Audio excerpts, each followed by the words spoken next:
LA de la Cruz. Turn on the JAFFos, get my news. A7FL doing good, how I knew. All-Pro JAFFos, the All-Pro, jump talk sports. They speak facts, you talk smack, you get sacked. Come tune in, sit in chat. What sport you like, they speak all that.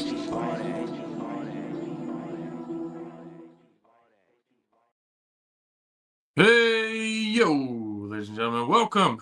Another episode of the All-Pro JAFFOs, bringing you the highly elevated sports talk for the highly elevated sports fan. I am your host, the bad guy, JP. Alongside me, as always, the prodigy, Mr. EJ Wizzle, joining us in a little bit. Will be the greatest DJ in the world, Mr. DJ Matchsticks. Got another loaded show for you guys today. Rivalry week in the A7FL, week 3 has come and gone. It was full of a whole lot of action, and today's the day we get to recap it all with a couple of special guests. Starting off, ladies and gentlemen, from the Silver State Stealth, please welcome to the show, Mr. Brian Benitez. How are you, sir? Good. How you guys doing? Thank you for having me on. Oh, hell yeah, absolutely, absolutely. Just trying to get as many people on as we can because everybody's got an opinion about everything. Everybody's got something they like to say. So we're trying to give everybody a bit of a platform, especially as the season goes on. First things first, just gotta ask, because I ask everybody, especially when it's their first time. What made you want to be a part of this chaotic league that we call the A7FL? Well, like 2 years ago, I seen one of my friends. He was on the Alienators in the Fall Brawl, and I seen one of his posts, and I contacted him through Instagram. His name is Julian Newman. He now plays on the Gold. Um, I asked him about it, and he just said to come on and come to one of the practices and come check it out and see what it's about. And I didn't have nothing going on, so I just wanted to come check it out. It looked really interesting. I seen a couple of other people I knew from my high school doing it as well. It just looked really crazy at first, but once I started playing, like it was really fun, and it's a different type of football, and I feel like it's just really entertaining.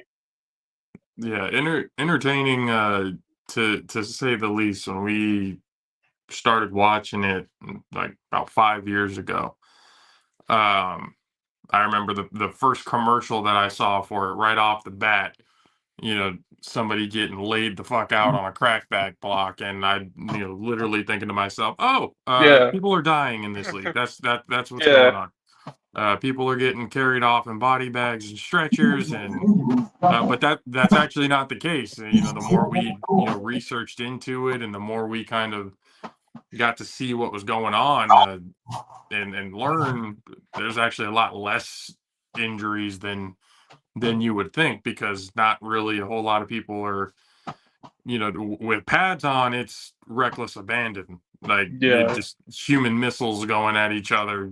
But here you're forced to tackle and hit properly, otherwise you're going to get hurt.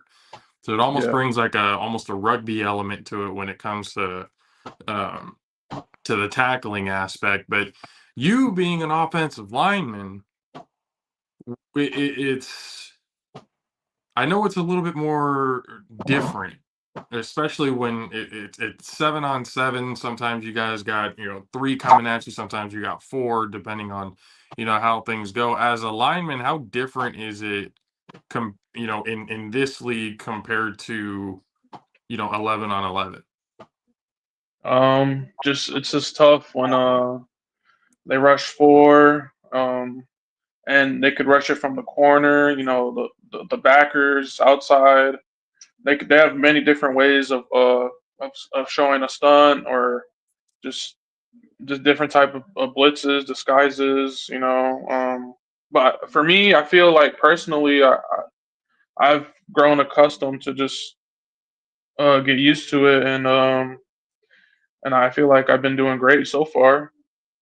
I've I been just got to seeing a work lot on. of a lot of extra syrup on some of the pancakes and stuff that I've been seeing. So Yeah, always good to see linemen, and especially it. Another reason why it's tough is because it's not like, especially with the quarterbacks, it's not like you can be that shotgun formation, 7, 8 yards deep. Like you have to be within, the 5 yard limit, and with everybody coming at you as quickly as it is with only three down linemen, that's you don't have 3 seconds to get rid of it. You've got maybe two.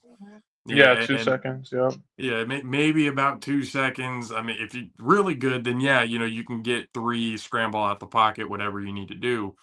But communication wise, I mean, even in 11-on-11, communication amongst the offensive line is definitely key.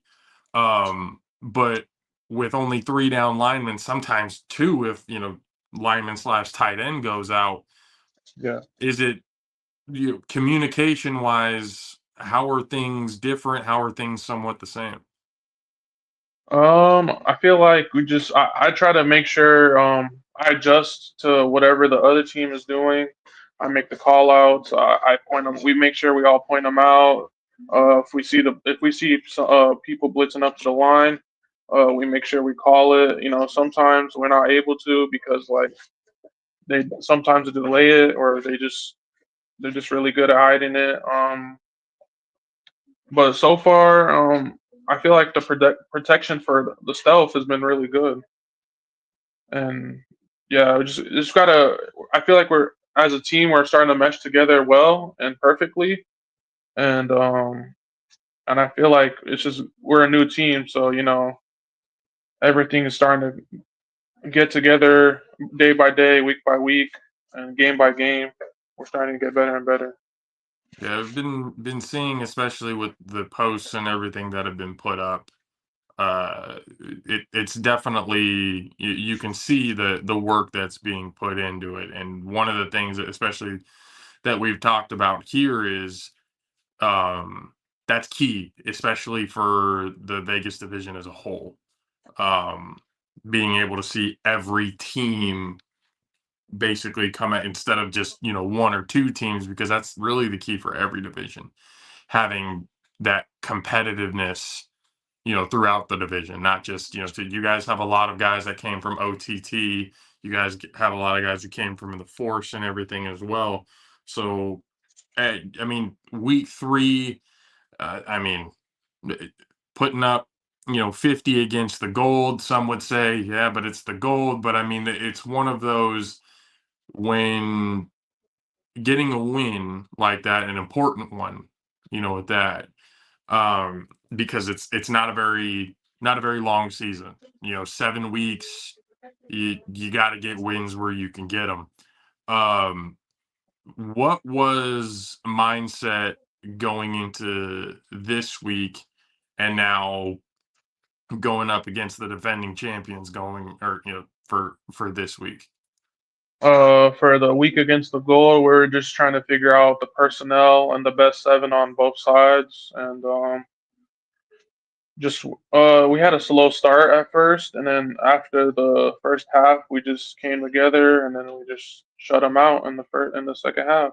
And as a team, we get together, we talk game plans, we talk about lineups. We have really good coaching staff, and we have a really good owner that really cares about us a lot personally and through football as well.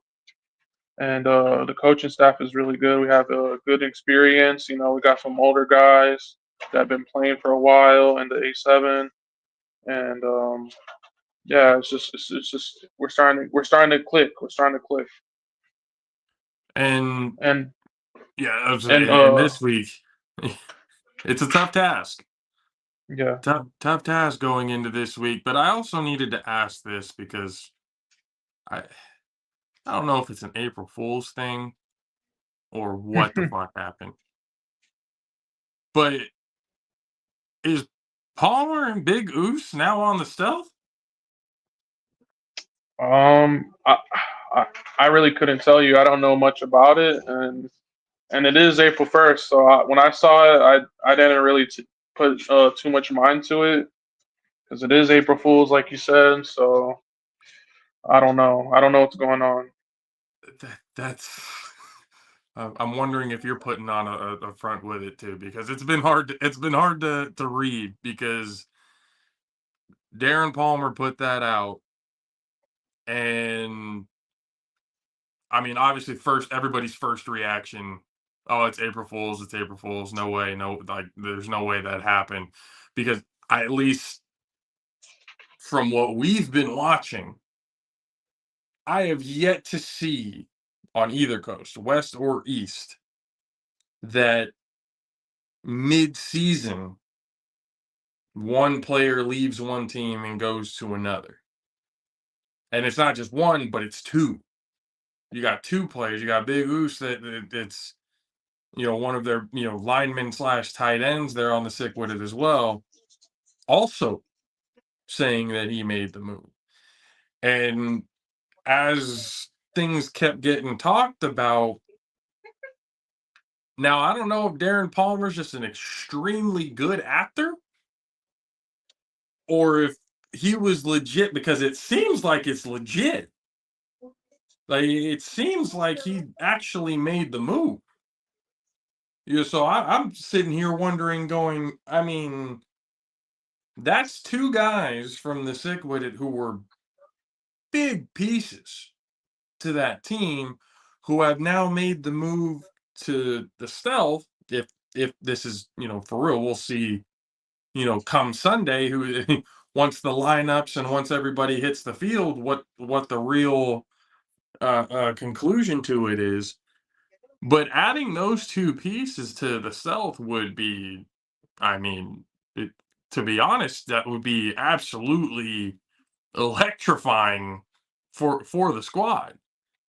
And two pieces that could definitely help, against the Insomniacs. Um, so I mean, if that happens, if that did happen, again, DP, he could be a very good actor, or he's just a really good troll. One of the two, either way. But whether they're now on the squad or not, again, you guys are playing the defending champs, two-time defending champs. From what you guys have seen, and I know there's shit talking, from them. I know there's shit, like, it's just it's a never. I mean, let's keep it about football for sure. But from what you guys have seen, and you as an offensive lineman, especially you going up against AJ McQuaig and just everybody, who that team has, what are some things that you've seen on film that you feel could possibly be exploited? I mean, maybe without giving too much, because they're definitely watching. But what are some things that you see that you feel pretty good about going into this week? I feel like our lineman, me, Jeremiah Branch, our new one that we picked up, that's a rookie, Nakia Hawkins. I feel like us three, we're really good at calling out, helping each other out. You know, Jeremiah Branch. He's a veteran in this league, and he helps us out a lot. And he's just a really big help to our team. And I feel like we got it. Like, I feel like we got it up front, but you never know. It's hard to game plan against the back-to-back national champs, and that's what we're trying to do right now is create a good game plan to bring to the table and compete with them. It, We're not gonna stand down for no one. No, I mean, and nor should you, regardless of what's happened or whatever. But I mean, I've always said sometimes you got to be able to punch the bully in the mouth, and sometimes it works, sometimes it doesn't. Sometimes it does. But like, from everything that we've seen, again, it's a tough task, But from what I've seen, at least from the South, is the fact that you guys have been getting better each week, which is obviously is key. Um, how do you guys keep the mindset of get better, get better, get better? Because regardless of what happens, this weekend, I'm thinking one of the key things that I haven't yet seen from a lot of other teams that have played the Insomniacs is once things start to get a little out of hand, the mindset changes. That feeling of, oh, we're already fucked. There's no really time to, can't really do it. How would you guys combat that? Like, even if you get down a touchdown or two early, there's still, especially the way this league is, two touchdowns is not a lot by most standards in this league. Everywhere else, that's quite a bit. But how do you guys, or can you guys, keep that strong mindset of do not give up? We need to keep fighting these guys. Keep scoring points. Keep scoring points. Have good 3-on-1 returns. Good 3-on-1 throw-offs. Defense has got to be on point. Because it's just a really tough task, and we just got to keep coming together as a team at practice. Personally, we all know each other, and we all hang out with each other, and we all talk. We all laugh. We're all a family. So and I feel like even if we go down, if we go down at halftime, our owner, Lee, he's gonna give us a good talk. He's not gonna yell at us. He's a good hearted person. Um, Tui, him and Lee, just really good at motivating us to go out there and just ball. That's it. And then the mentality. Like, I want to now get a gauge on teams' mentality, especially in the Vegas division, because I mean we haven't shied away from it really with anybody. But one thing that we've kind of seemed to notice is that there's a different mentality from the Insomniacs to everybody else at this point.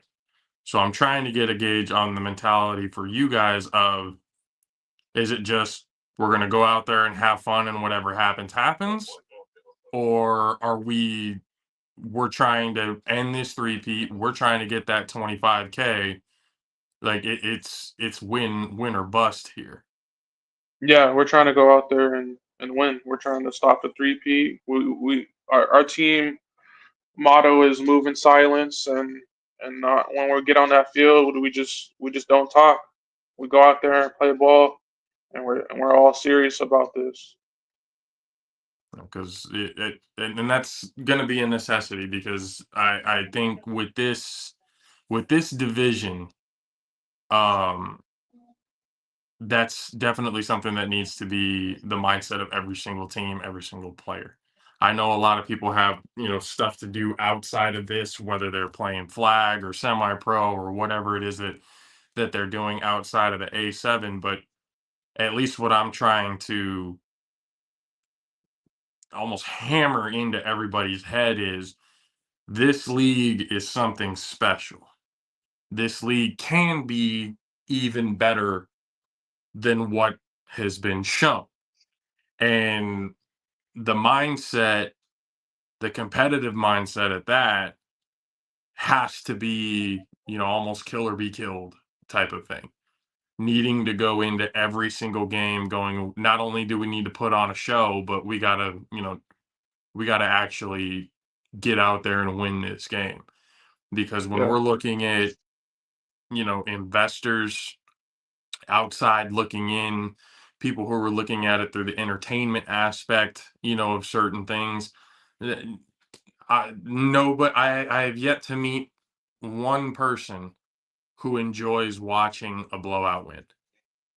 I've yeah. yet to meet one person who enjoys watching, at 50 to 18, 78 to nothing. It's just all of these like the ass whooping scores that I mean, for the winning team, for the opposing side, again, 50 points. I mean, that's something to be proud of.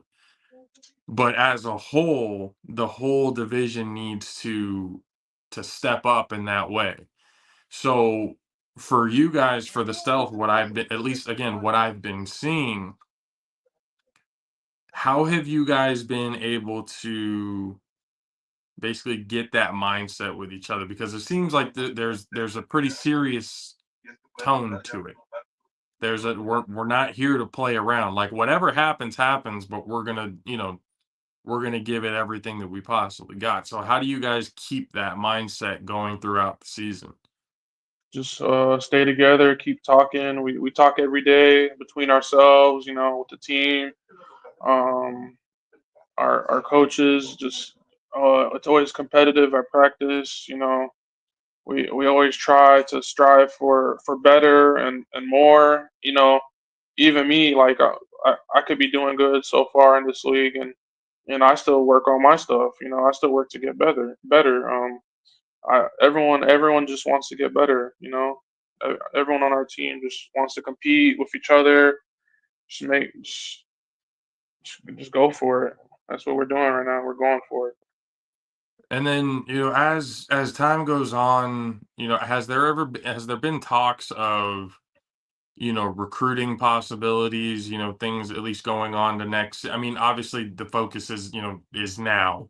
Everybody wants to go week by week, let's get through the season and stuff like that. But, again, with growth needing to be where it needs to be, how have you guys, especially like when it comes to the recruiting aspects, or anybody that you guys have your eyes on outside of the league that you guys think would be good, to bring in, like what kind of, you know, things are you guys looking at, not just to make the team better, but to, help the division as well? Yeah, I currently play 8 man, and then sometimes I play 11 man as well. Most of our players on our team play. Some of them, I think, even play arena, 8 man, 11 man, flag, just all types of sports and football. Some are former college players. Some, like me, are trying to go to college or go to arena. I'm only 20 years old, so yeah.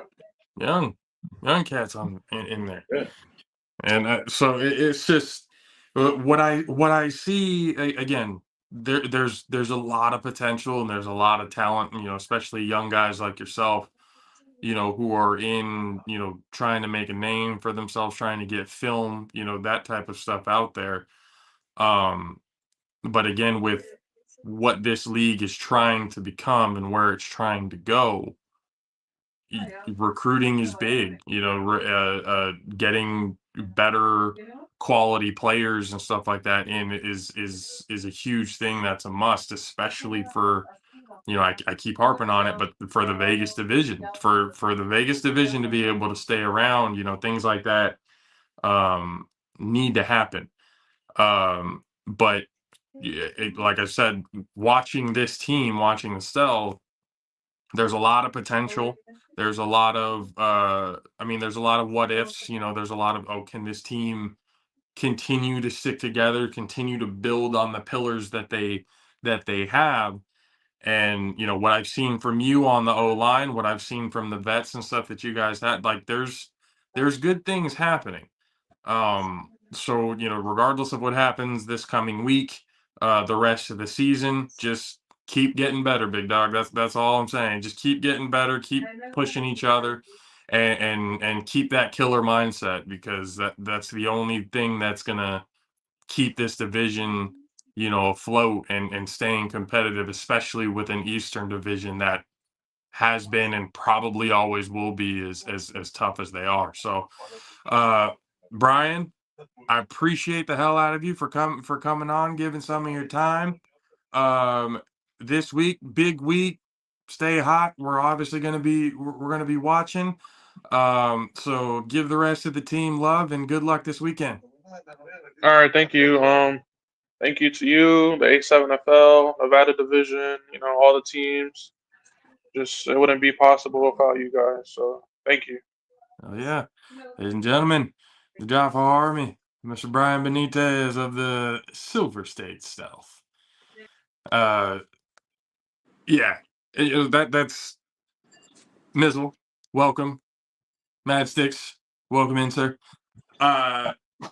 And to answer your question, Spellman Manny Diaz is at the 7:30 slot, so he will be joining us soon.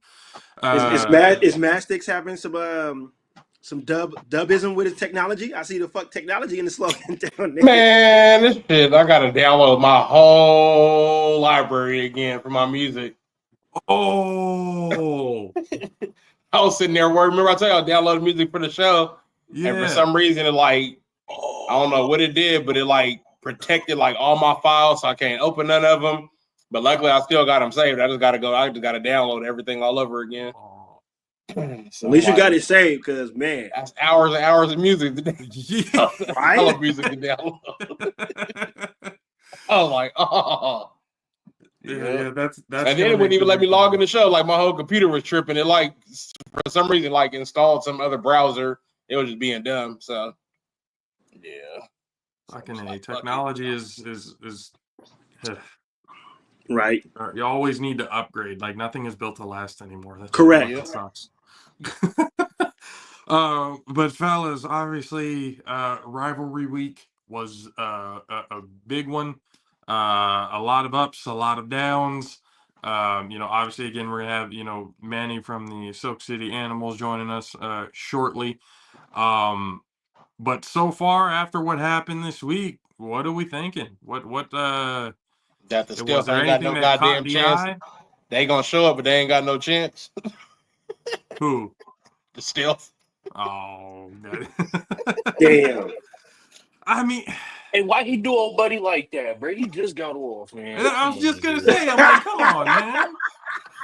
I was like, because again, you need one of them shirts that Jeffy got on, bad guy. Bad guy. Hey, I'm just keeping it real. I mean, no, it's make me a believer. It's that completely gonna take understand that. I'll tell you. They got to play next Sunday. That's next week, right? Not this Sunday. Week after. Yeah, they got Insomniac Stealth is this Sunday. Yeah. Oh yeah, he ain't gonna make you a believer this week, man. And we don't. And I don't know. Again, I don't know if DP's trolling. I don't know if it's an April Fool's Day joke.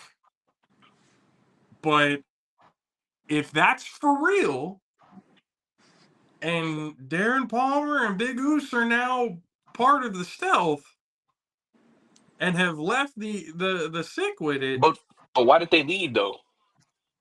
I mean, I'm still going with it's an April Fool's joke, man. I don't see that happening. I'm kind of going with that too. I still think it. I mean, until tomorrow happens and there's further confirmation and stuff as the week goes by. So, what you got to write an April Fool's joke out all day? You have to. I mean, if you're gonna got to be committed. If you're gonna say it, be committed the whole day. Exactly, because it's just I would hate to say, oh yeah, it happened, and then it doesn't happen. But there's a lot of speculation. There's a lot of things that have happened since Sunday, and the way things have been talked about, and the way not just Darren Palmer but outside sources have been, it just kind of. Is it something on my? Hold on. Let me figure something out. Y'all go ahead and talk about it real quick. Let me get a hold of Manny. Something going on with Manny. But I'm gonna see them leaving. How you go from being number one to just dismantling your team like that? That just don't. Man, that don't make sense to me. I'm going with it's an April Fool's joke, man. That's the only thing I can think of. Yeah, that's about the only thing I can think. And if it's not, well, hey, I'll eat that crow. I got no problem with it. But I mean, both of them leave it, no, bro. Why would you feel me? I don't know. It must be trouble in paradise, man. After that loss, they wasn't expected lose the way they lost against the Insomniacs. Boy, how did I tell you?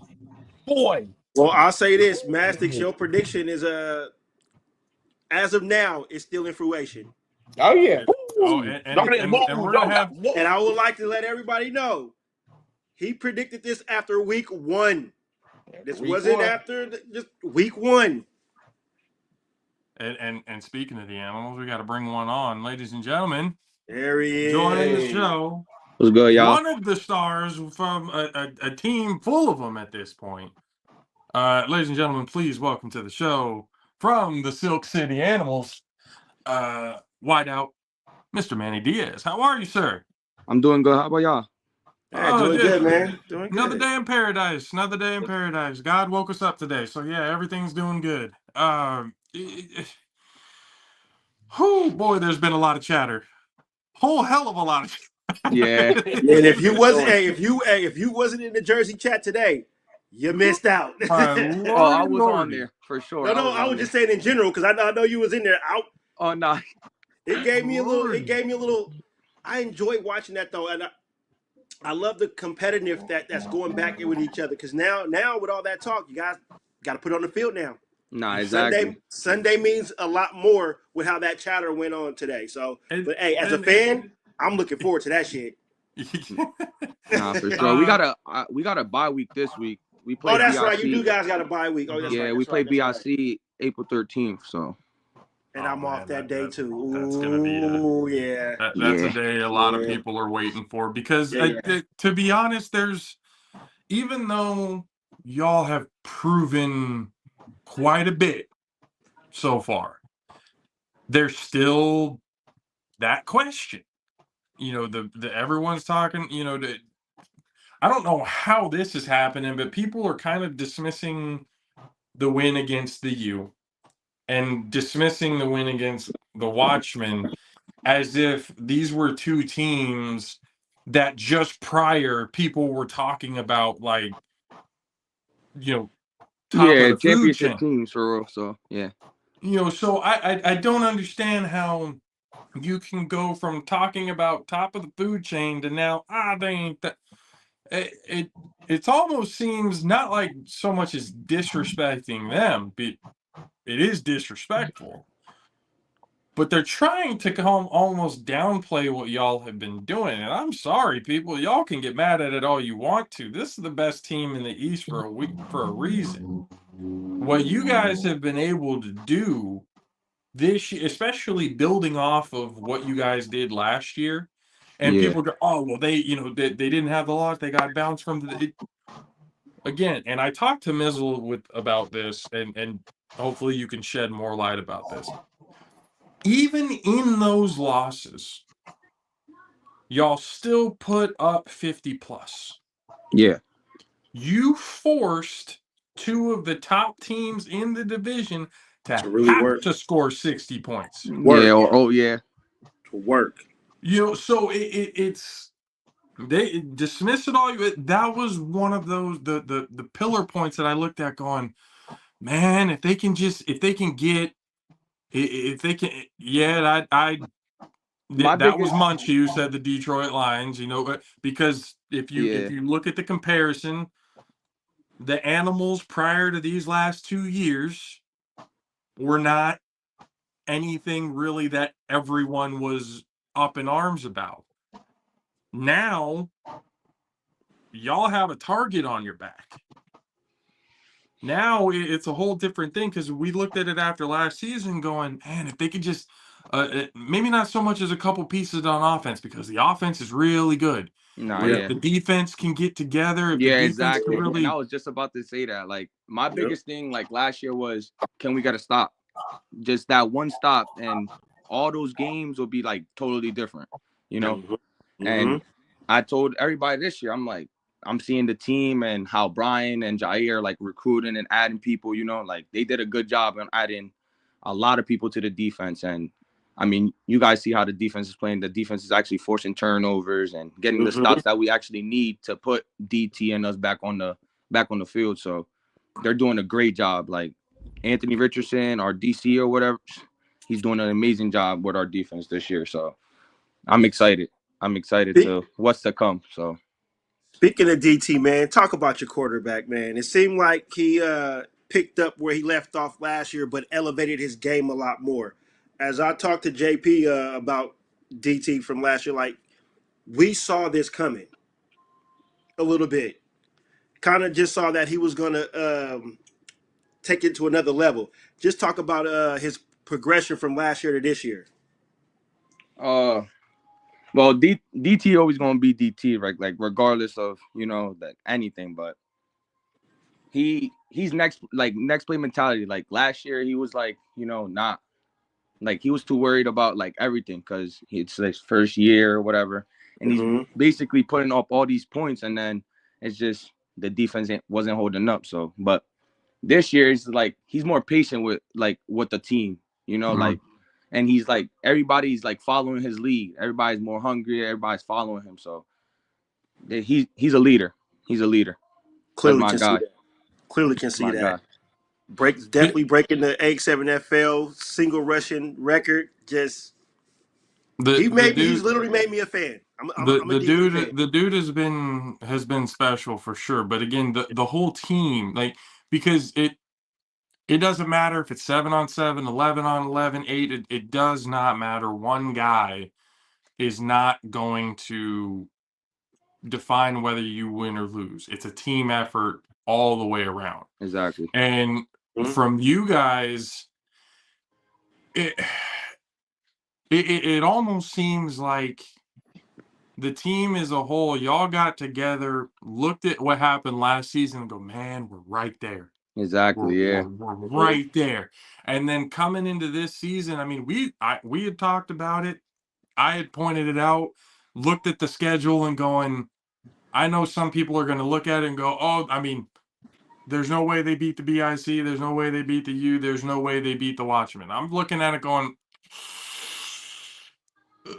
they could. I think they could. Yeah. And then we had DT on the show, and from what he said, I'm like, oh, shit. Baskerville's on the team now. The defense has now gotten more solid, a little bit better. I'm like, oh, damn. Yeah, now that the defense is better. Too. Yeah. Now that the defense has gotten, better as a unit, I was like, oh, man, it's only if they can really get it together, because, again, the offense was already, even without some of the pieces that you guys have already added, was already high powered. Mm-hmm. So now, obviously you guys got the bye week.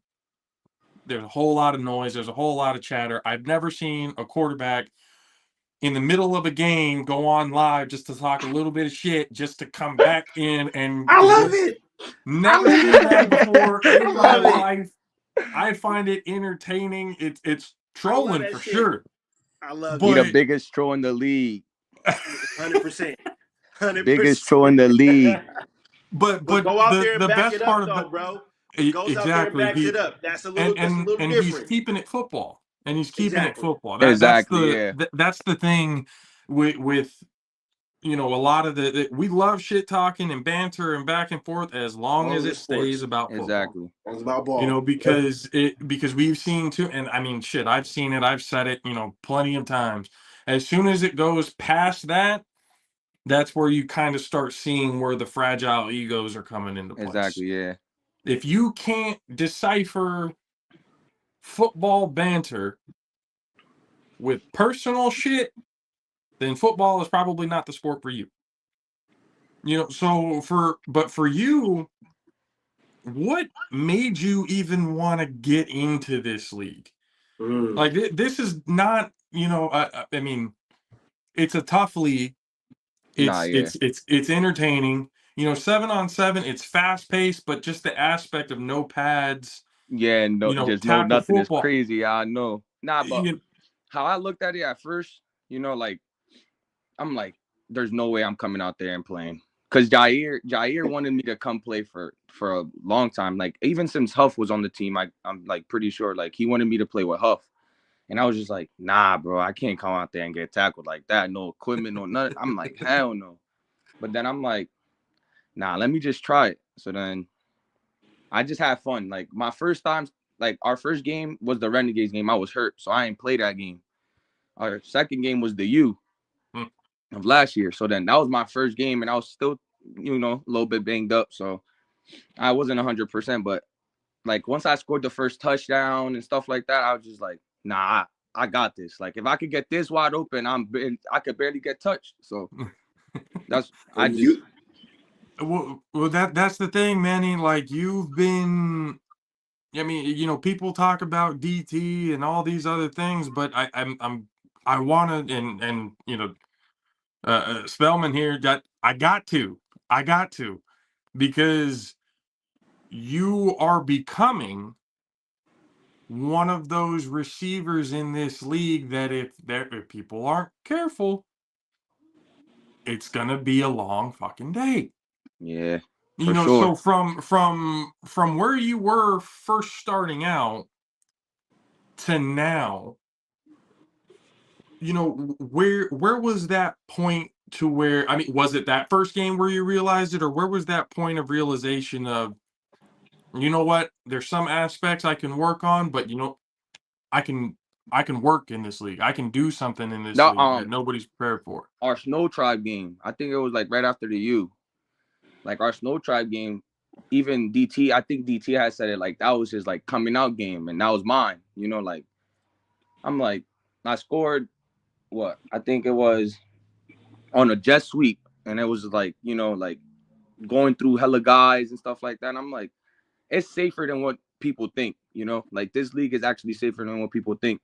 You have to firmly wrap somebody to tackle. You can't just take somebody out the air or like just chop somebody's legs off or something like that. So like that's why like I didn't look at it like, you know, like, damn, I can't really do this or whatever. Nah, I ain't look at it like that. You know, like our Snow Tribe game, I'm like, I could be that guy in this league.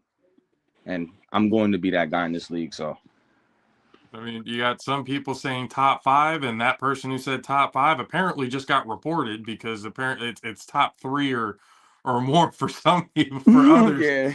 But like, but you know, Richie being your OC, you know, with everything that's been going on with the team, this off season, you guys did a whole lot of recruiting. Yeah. And the team, and what was kind of that key aspect of it, because you still kept the pillars together.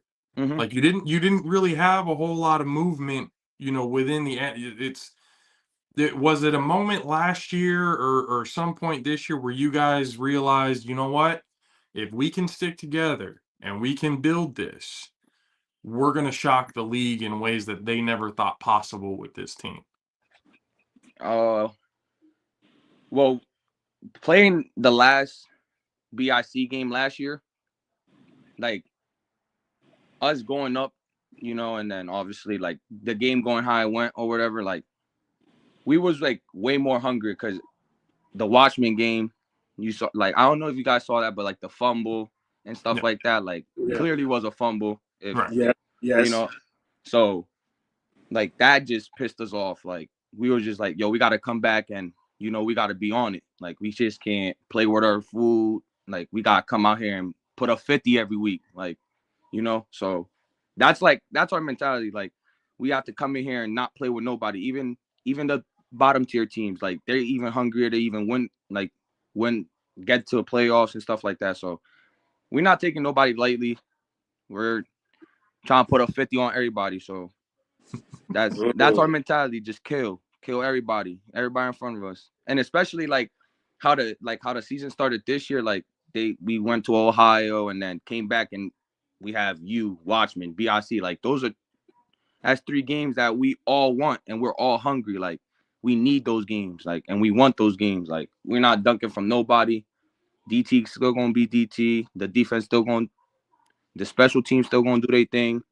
Like, and that's another thing. Like, just not even the defense and the offense, but our 3-on-1 defense, amazing. They're doing amazing. Like, we only allowed like I think like two this year, or like 3 or something like that. But just like the whole team all around is just on it. Like everybody on that championship. Everybody following DT lead.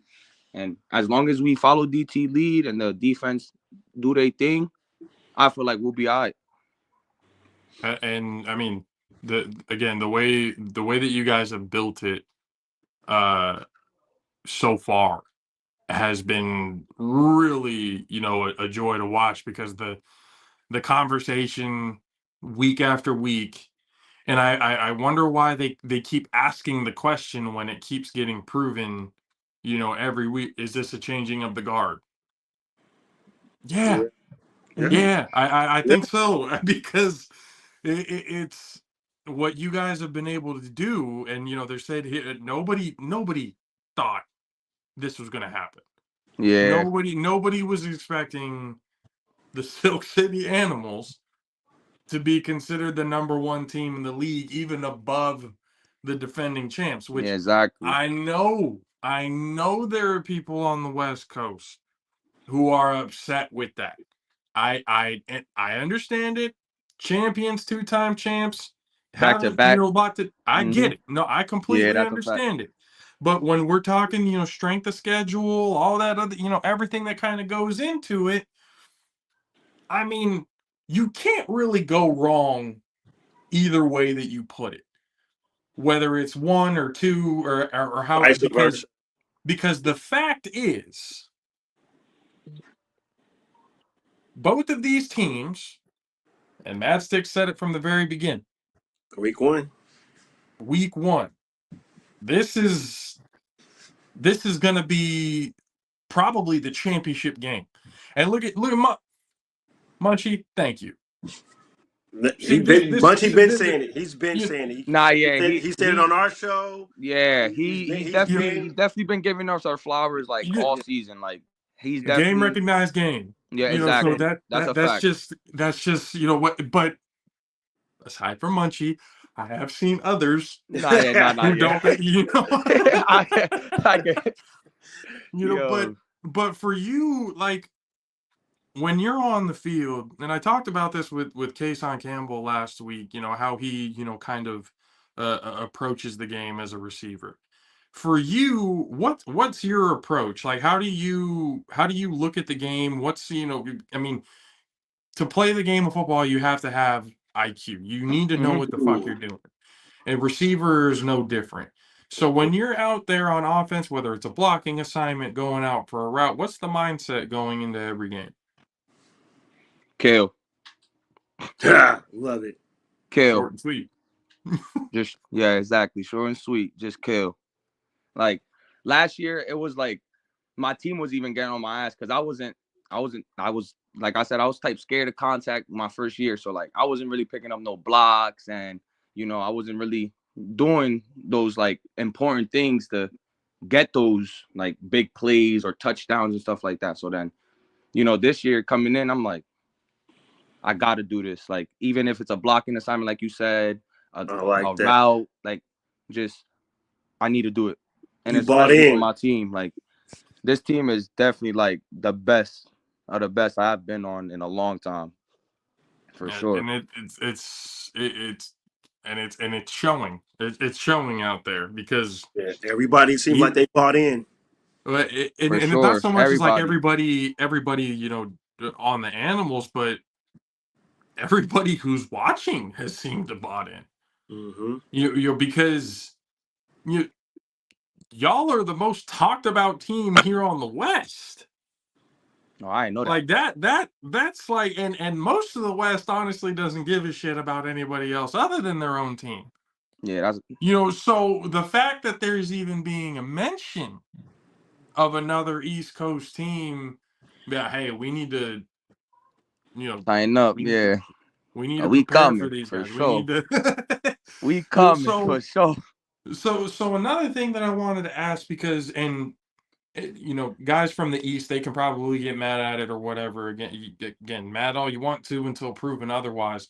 But there seems to be, when it comes to travel, there seems to be a little bit of a problem.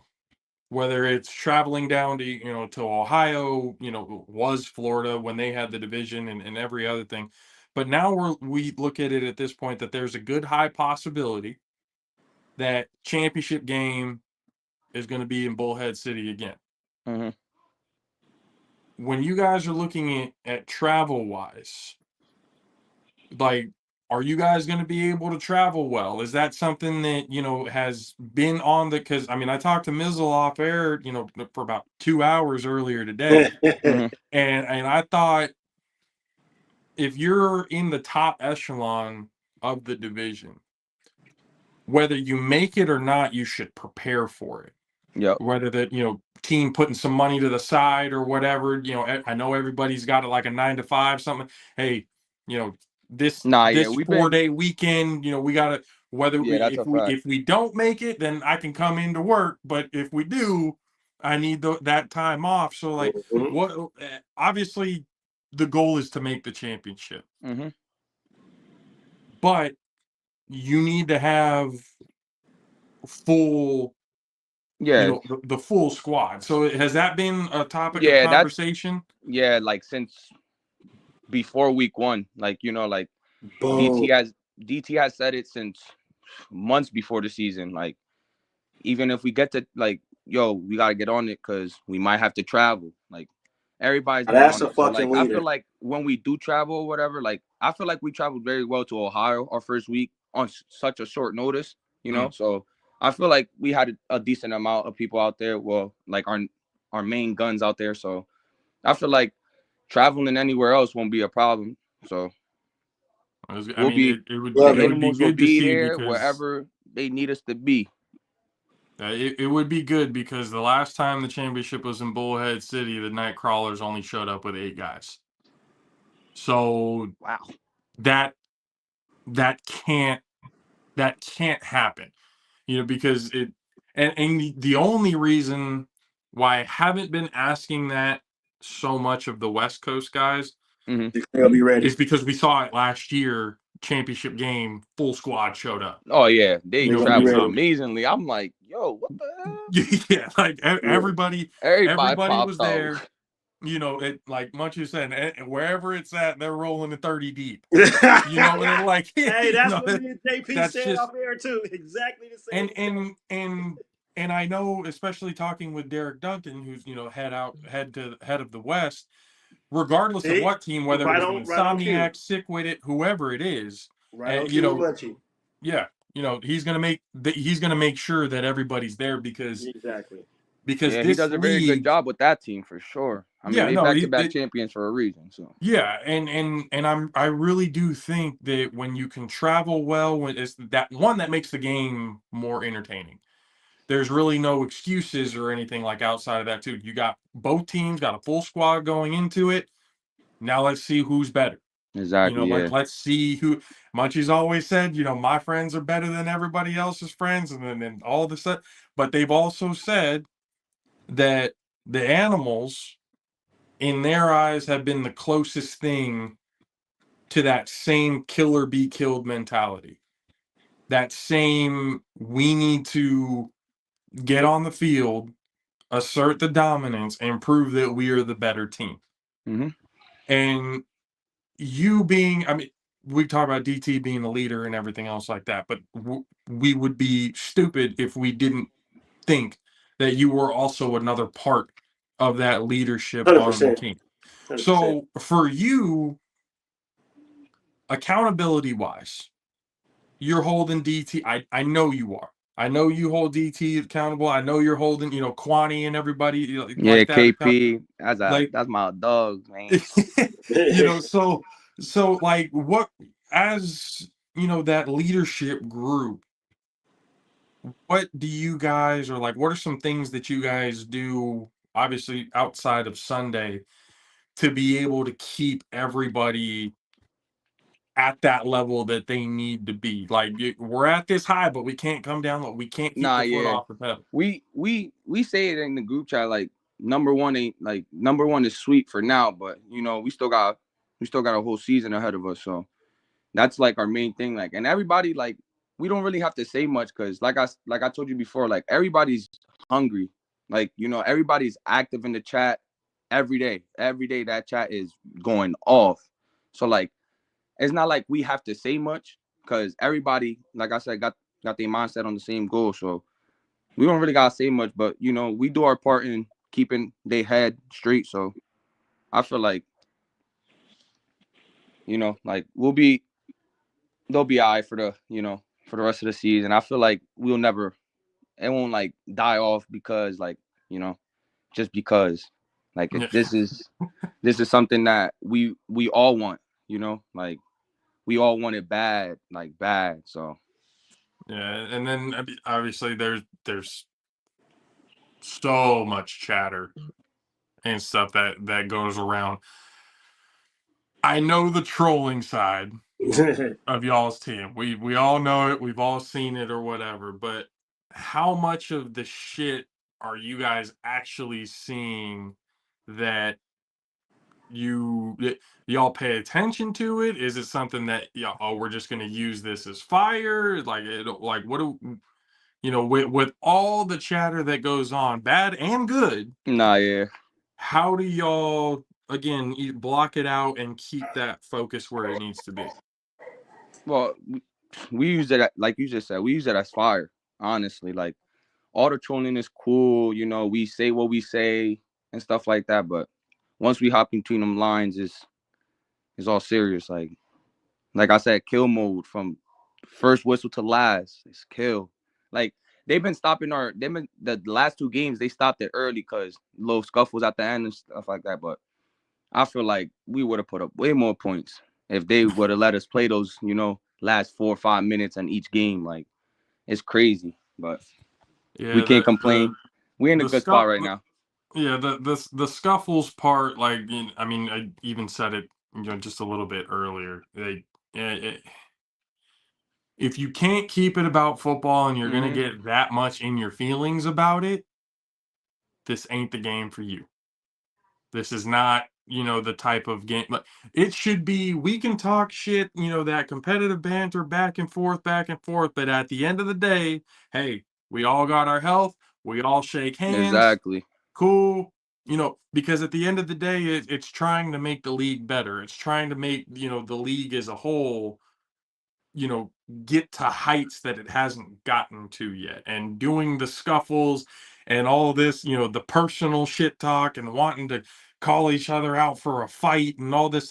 Yeah. If you really think investors and people who are going to want to put money into this league are going to be okay with that, Nah, not at all.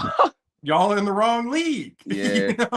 So, but the fact that you guys have been able to kind of, again, scuffles and stuff like that, and even chippiness happens in Nah, yeah. competitive banter and stuff like that. But being able to kind of control the emotional side of, of the game is key. And you guys have been pretty good, at doing that.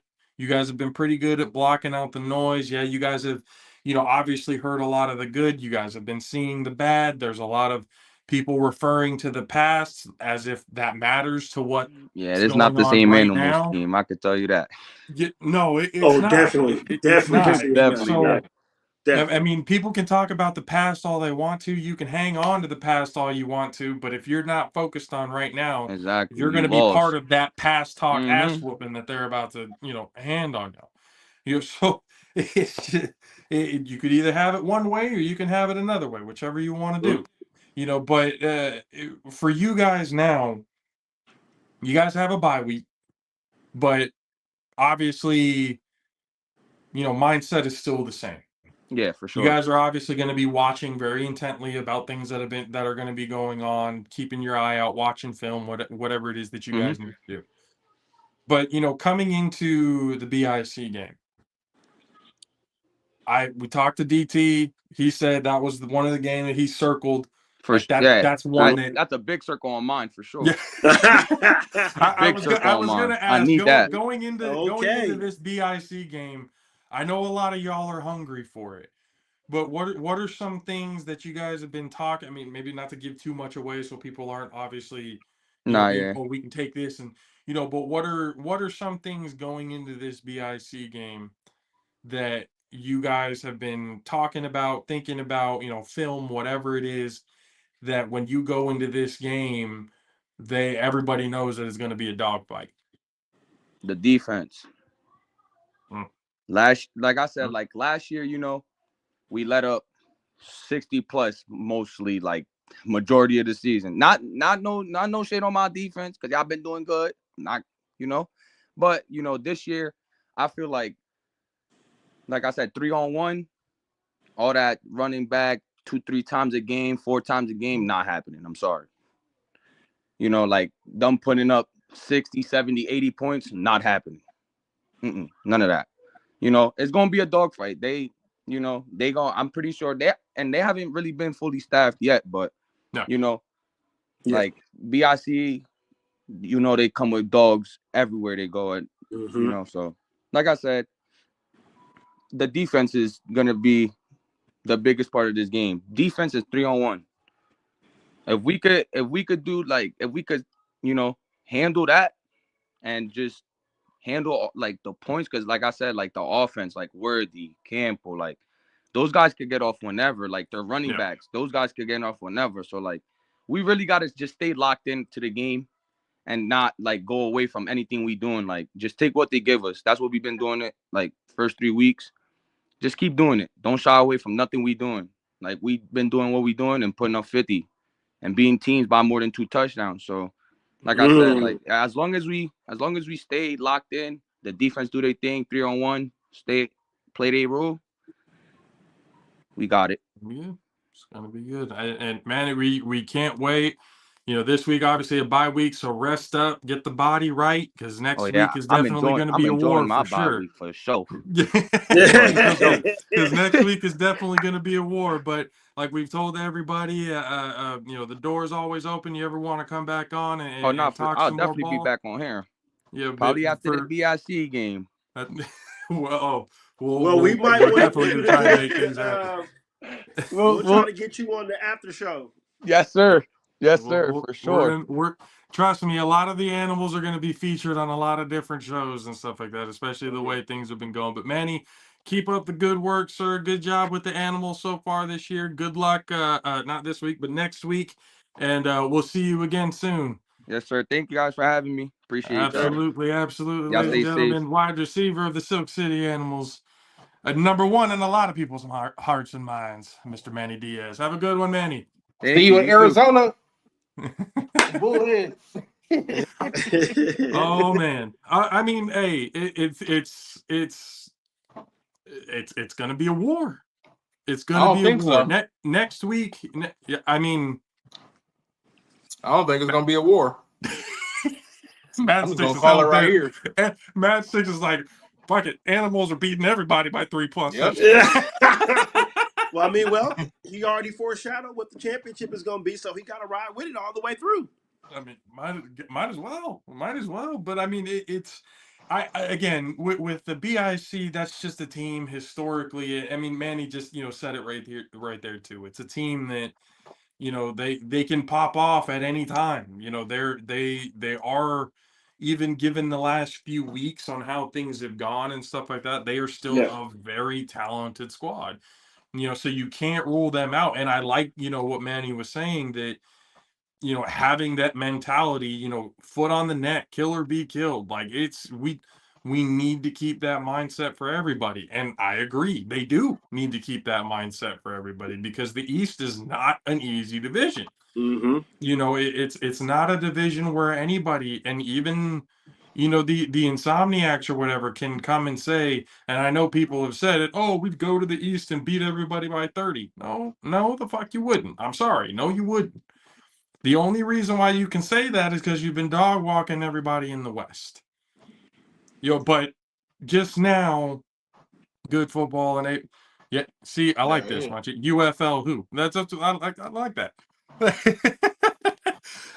I like it because, again, we've said it here. This is the most entertaining form 100% of football in the spring, at least, that we've seen. There's a reason why we cover it. There's a reason why we watch it. Munchie, I know the confidence is there. That's fine. Will it's not about 30 yeah. I know. Again, it's hard to shake that confidence when you've only lost one time in 2 years and you've won the championship game back to back. I get it. But, again, there's a difference between being tested maybe once a year to being tested every single week.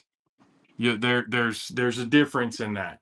And not at all am I saying that y'all wouldn't be competitive, but going undefeated every year, dog walking everybody by I just can't say it yet. I'll let y'all say it, but I just can't say it yet until these interconference games and everything really start to,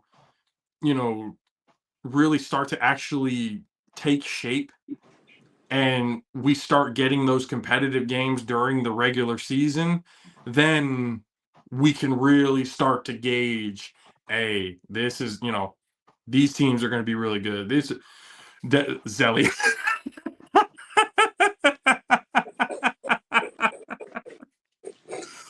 Hey, I wear the shirt and I have the moniker for the reason, man.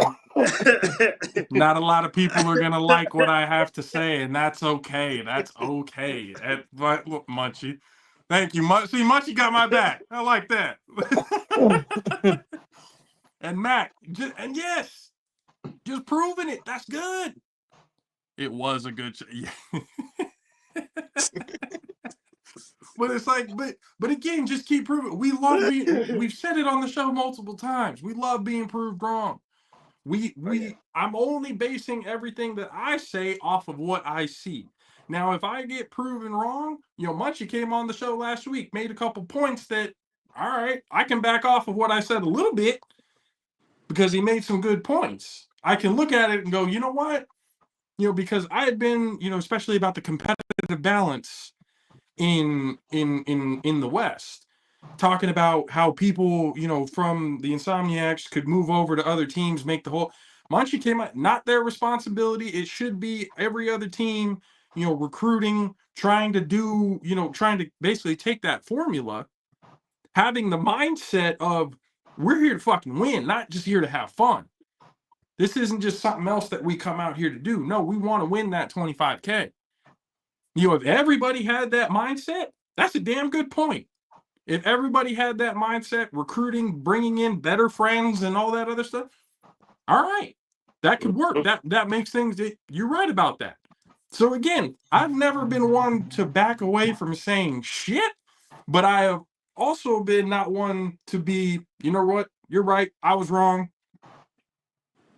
Now I can change the opinion a little bit and we can move on. Always been that type of show. But it's always been, until it happens, until you can prove it, that's just going to be what it is. Now, again, I'm not saying there's not going to be any competitiveness. And I'm not saying at all that you wouldn't be able to compete in the East, but it's going to be a hell of a lot tougher than what y'all have been going through now. But that's the thing, when you're trying to make the league as a whole better, in the sense of, because again, and I know Munchie said it, if the Vegas division were to fold, wouldn't be able to care all that much because they got other stuff. That's fine. But me, as a fan, and I know us here, as well, as long as we have been watching this league, that's not something we want to see. We want to see the division get better so the league as a whole gets better. I don't want to see what happened in Ohio happen to Vegas. I don't want to see what happened in Florida happen to Vegas. I don't want to see a team come in here, win, and prove that the West Coast can be worth the shit in this league. And now it's just all part of history. Oh, remember when the Vegas division was here? Oh, man, they were so good. What happened to them? Couldn't have that competitive balance. Ain't nobody wanted to play. It was just one team. So it's just kind of, oh well, and then move on. That I don't want to see that. I want everybody in every single division, East, West, North, South, wherever the league goes, you want to see competitive ball wherever it goes, because that's the only way that the division, or not the division, the league as a whole can get better. And that's the only way investors and people who want to put money and watch this league, because there's a lot of people who say that this league is entertaining. Okay, well, if it's entertaining, why aren't you putting money in? Well, it's entertaining when we watch certain teams. The whole league, not so much. When we're only watching the league for 4 or 5 teams out of 12, it's a big if. We'll wait for somebody else to put it in, put the money in or whatever first. That's what it.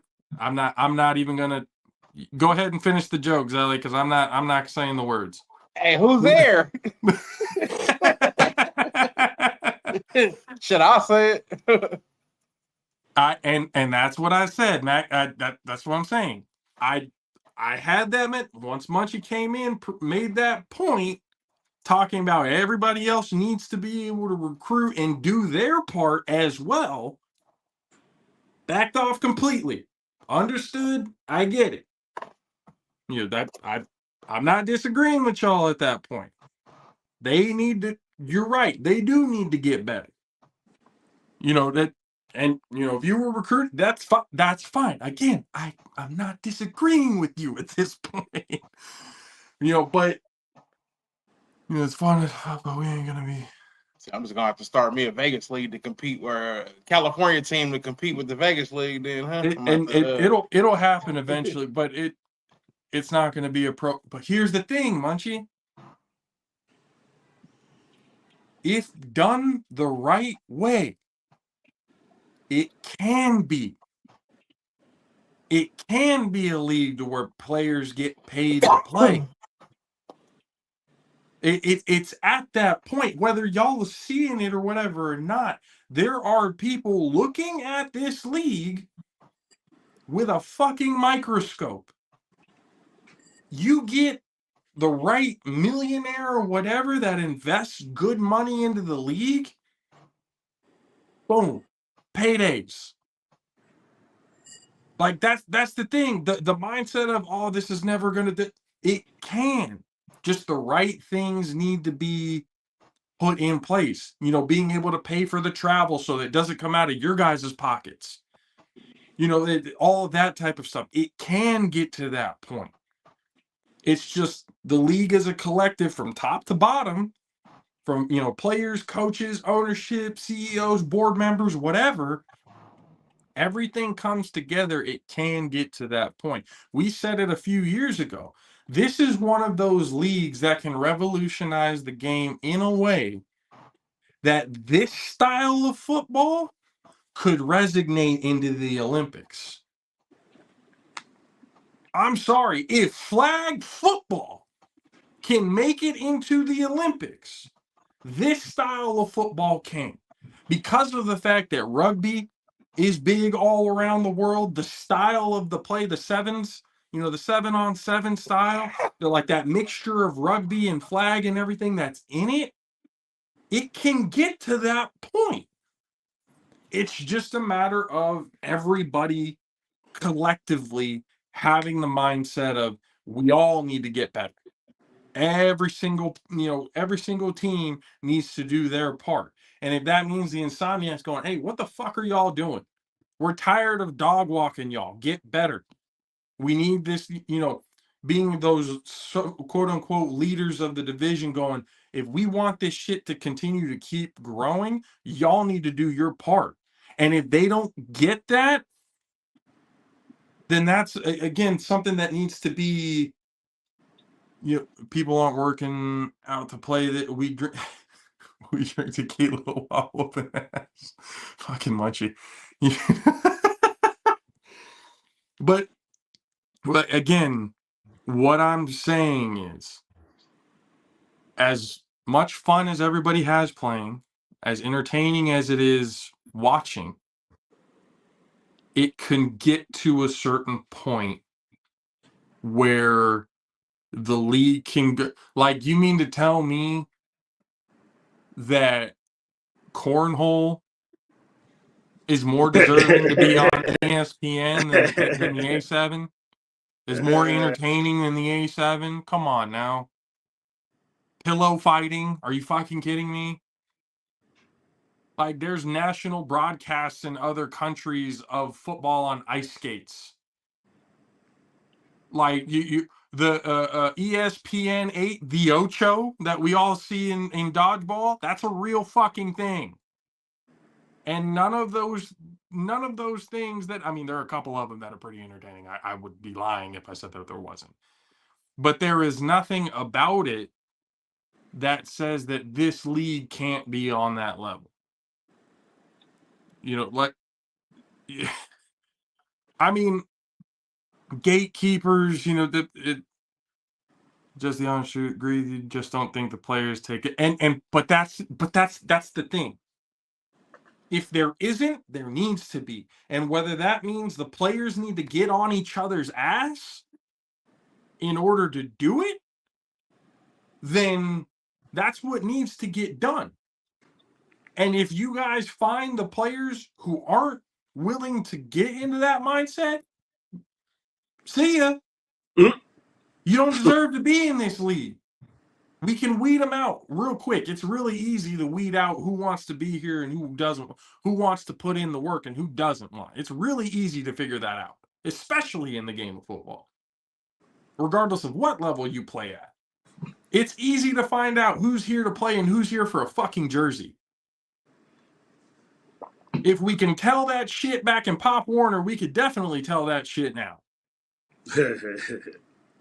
How many dudes did you play with in high school, Pop Warner, all that stuff that were just around so they wear the jersey to get the girls, even though they didn't play a fucking down? Most of the people who talk shit that I've seen, a good amount of them are fucking bench players. Guys who barely ever see the field. That's the type of shit, like, I'm talking about collectively. It doesn't have to just be the Insomniacs. It got to be the guys in the East, too. BIC, the U, Animals, Renegades, everybody. If y'all are serious about this fucking league, because there are a lot of players who have been in this league 5, almost 10 years plus.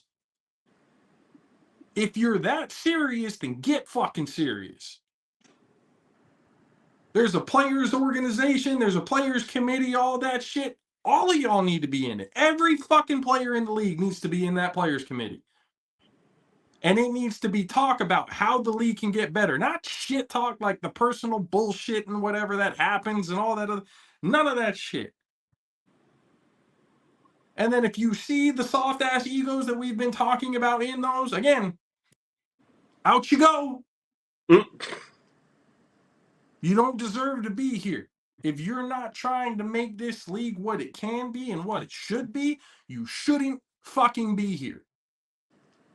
That needs to be every single person's mindset.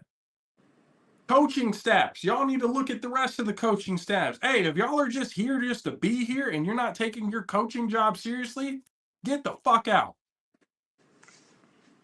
If you can't handle your guys so they can stop fucking brawling each other and shit during the games and stuff like that, you can't control your team, get the fuck out.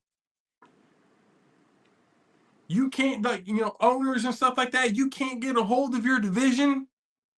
Bye. You don't deserve to be here. Maybe that might be one of the reasons why Ohio ain't here anymore. They couldn't keep their shit together. I know people are going to, I've always had a gripe with fucking Ohio. They're the ones who brought in participation trophies. I will always be hatred towards Ohio.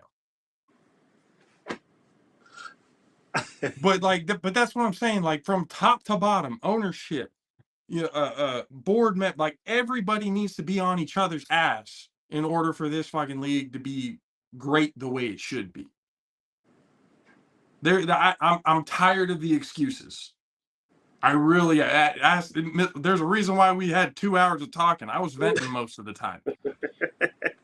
Because I see this league. I do get passionate about this league. I do get like, oh shit, there's a lot of things that could be done with this. Right. There's a lot of things, like, none of us would be watching and none of us would really even give a shit, to say anything about it if there wasn't something there. We wouldn't be having players on every fucking show while the league is running if we didn't give a shit. This league is entertaining. It's important to some, but it needs to be important to all. It needs to be, if we're going to recruit, outside players to come in you need to have something to back up your recruitment. Because you can recruit players, but as soon as they look at it and see it for what it is, like as a whole, then nobody's going to shady business behind closed doors. That shit needs to stop too. The shady businesses and stuff, if that means players need to hold owners accountable, coaches, whatever it may be, everybody hold each other accountable. Period. If this league doesn't do that, it will not go anywhere. It will. You mean to tell me the A7FL has been around for 11 years plus, if you're counting the town beef days, and it's only known for a couple of viral clips a year? Even though we've seen what we've seen and how entertaining that it could be? Come on now. That's bullshit. 11 years as the A7FL. It should be on ESPN. It should be on every fucking sports network. It shouldn't barely be on Fox Soul. It shouldn't be only on, Stadium every once in a while. Fight TV, Triller TV covering it every once in a while. It shouldn't be that way. It should be everywhere. Everybody should know about this fucking league. That's how entertaining it is. That's how good it can be. But if nobody's holding anybody accountable, if everybody's just kind of, the real teams who are here for the 25K, they get the 25K and bounce, and there's not really anything else after that. And then you got soft-ass egos going, oh, we don't want to pay anymore because we're constantly getting our asses kicked. Well, if you keep getting your fucking asses kicked, that means you need to do better recruiting. That means you need to have more practices. That means you need to have your chemistry up. Stop making excuses about what everybody else is fucking doing and handle your own shit. You're tired of getting your ass whooped? You should be tired of getting your ass whooped. Get better. If you're not going to get better, if you're not going to take it seriously, if you're not going to at least try. Because at the end of the day, if everybody tried and it still didn't make it, then we could all walk away going, hey, at least we gave it everything we got. If it didn't make it, then it didn't make it. But jumping ahead to going like, it's never going to be this. It's never, not with that fucking mindset, it's not. So it's just, there's a lot of things that could be done with this league to make it a whole hell of a lot better. People aren't going to like it, because of, or at least what I'm saying right now, because that requires effort on their part. And some people just aren't into effort. And it shows. Some of y'all, the effort isn't there, and that's why you get your asses kicked every fucking week. Some of you talk shit while you're a part of those shitty teams, and that I do not understand. I don't understand how you can have the balls to talk any type of shit and you're getting 50, 60, 70 points dropped on your fucking head. Those guys should just forever. Until something gets shown, you need to keep your mouth shut. The only words that you should be speaking are to your own teammates of, hey, we're a fucking embarrassment. What are we going to do to stop being an embarrassment? Because after what I saw this weekend in the Vegas division, that pissed me off. I'm over here thinking, hey, obviously we know the Insomniacs felt some sort of way, but the past few years, Insomniacs is sick with it. It's always been a pretty good game. Yeah. But after what I saw this past weekend, holy fucking shit. Embarrassing. It's fucking embarrassing. Everybody in the Vegas league or Vegas division should fucking feel embarrassed for the division as a whole. You wonder why the East still doesn't give a whole lot of respect? It's because top to bottom, there's only one fucking team. Before, we could say there was at least two. Now there's only one. There's only one team who is getting together, recruiting well, practicing, off-season, playing with each other, getting the chemistry and everything down. There's only one fucking team in the division that's doing that. And they're the back-to-back champions. You don't get to that level without actually putting some effort, actually working with it. This idea of, oh, we're here to have fun, nah, fuck that shit. Fuck that. We're not just here to have fun. We're here to fucking win. Money's on the line. Reputation is on the line. The league is on the line. Our division is on the line. If we want any sort of respect as a fucking division, everybody as a whole needs to get better. There's only one team that anybody in the East is worried about. And that's the Insomniacs. That's it. After watching this weekend, you think anybody gives a shit about the Sick with it right now? You think anybody gives a fuck about the Stealth and the Gold right now? The Hunters? No, they don't. And those teams have good players on the team. They're not building around it, though. The Stealth, yeah, they got their asses whooped by Sickwit, all this other, they're finally starting to get, but at least with the Sickwit, with the Stealth, from what I've been seeing, they're practicing. They're trying to get better.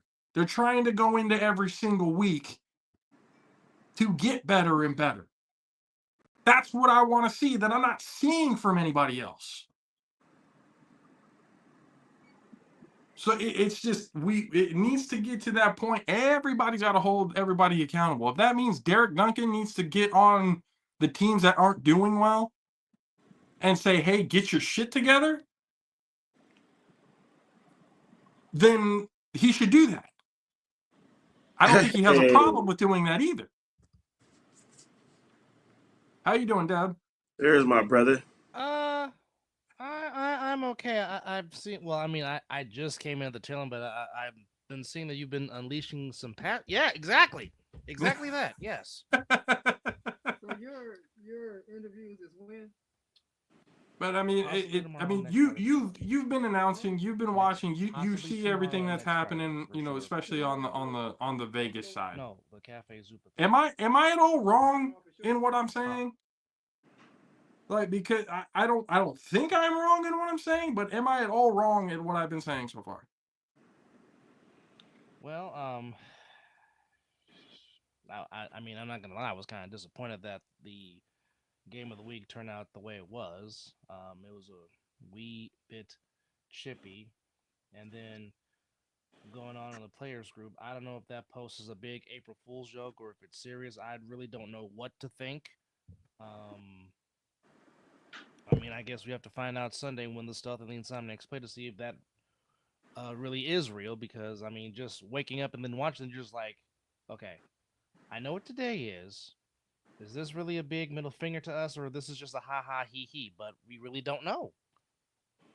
But I wonder about that, because if Palmer really went to the Stealth, because, I was talking to Mizzle, there were some indications that maybe it could be true, because you guys even pointed it out. DP was having some issues and stuff on the sideline that we don't normally see from him. You do not. He is as mild-mannered and as calm as anybody I've ever seen in my 3 seasons being there. Like, he does not get... I've never seen Darren Palmer get rattled like that or get frustrated and visibly show his frustration. So for me to see that from him, because like I said, he was on the recap show last week with me and Dub and was just as calm and as polite, and he was Darren Palmer. And then just to see, which again, any person will snap when they get to the breaking point. That's just, that's just, we're human beings. And to see that was quite shocking, because you don't see that from him. I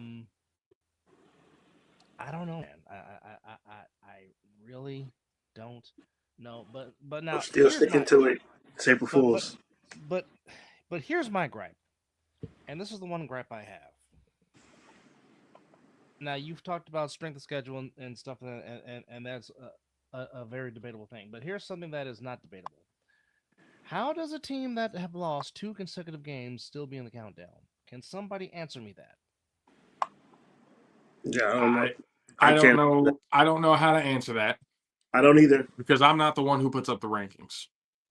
And I didn't even get my email to vote. When we get the emails and stuff like that to vote as correspondents or whatever, I'll do the voting, and however it ends up, it ends up.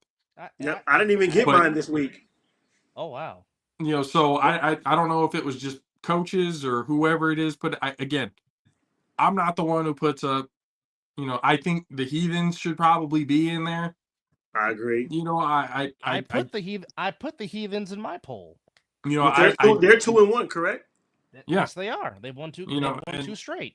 Real quick to answer you, Munchie, you may not practice, but most of your team plays with each other in flag and everything like that outside. You guys are damn near a 365 fucking team. You guys have that type of chemistry.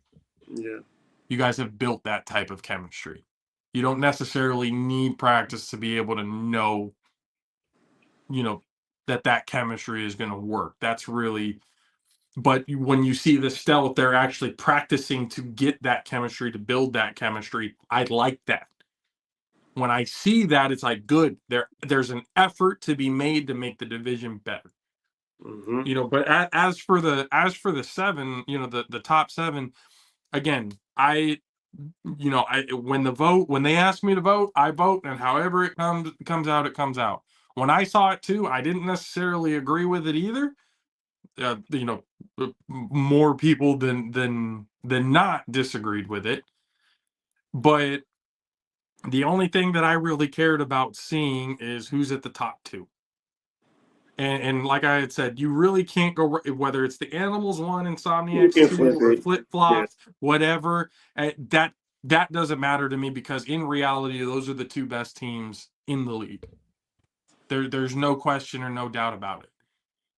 So that's why for that part. But then as you keep going down and you keep kind of seeing it, it's just like, well, how are these power rankings created?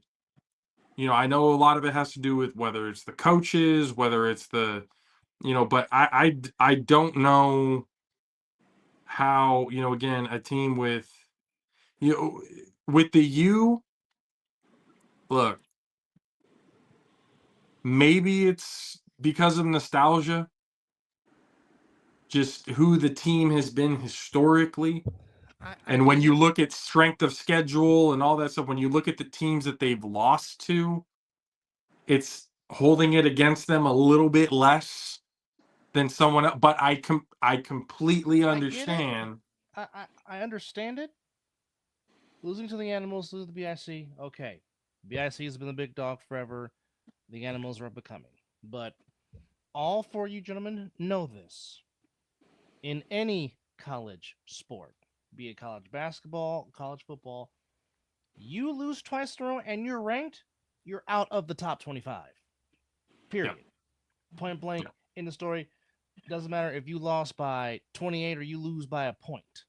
If you lose two straight games and you're ranked, you're out the top 25. Yeah. And you gotta win your way back in. So again. Yeah, I mean and hear me. I am not throwing shade on you. We know what the Patterson have been. They have been proud champions. They've been pillars of this league. I get it. However, I think if it's any other team that has lost two straight, they're not in the countdown. That's all I'm saying. But yeah. Again, no, I look at it going like I think the Heathens should have been in there. Yeah. Because again, 2-1. I mean, if you're looking at points for, points against, I mean, because I'm looking at it right here, looking at the standings, not the power rankings, but the standings. When you look at points for, points against, if that's at all what it's based off of, you got the Patterson U who have 130 points for, but points against is 123. When you look at the Heathens, 96-4, but they've only given up 70. They're 2-1 though.